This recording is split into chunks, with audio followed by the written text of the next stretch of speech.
I'm Sheree Renee-Thomas, writer, editor, poet, creator. I'm an Afrofuturist, and this is my library story.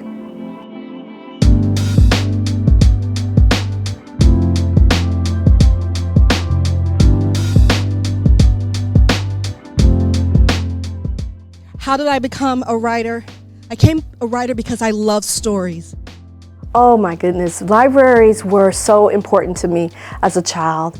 I come from a working class family, and we had very limited dollars sometimes when it came to buying books. So the library was that place that I went to as a child to enjoy reading. And I remember I was reading The Silmarillion at some point. It was on an old bookshelf that my parents had as their headboard in their bedroom.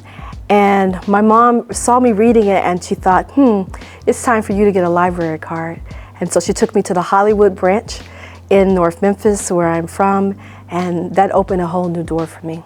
Routinely has Black writers from around the world, and they are absolutely addressing generational trauma.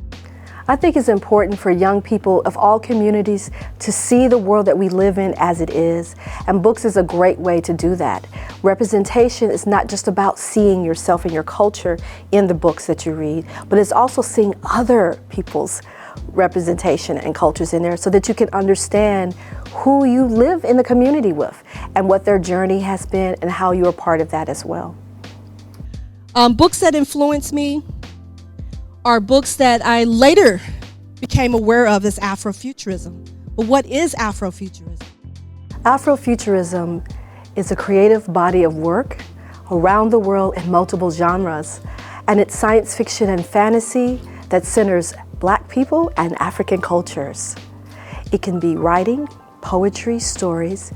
You see it in music and in dance and in visual arts, theater, plays, and movies, and of course comics as well. It's a growing body of work, and we're all very excited to see its reemergence in the national and international conversations happening in the world today. And if you know anything about American history, you'll know that for a big part of it, Black bodies were used as the tool, right? They were used as tools for profit for others.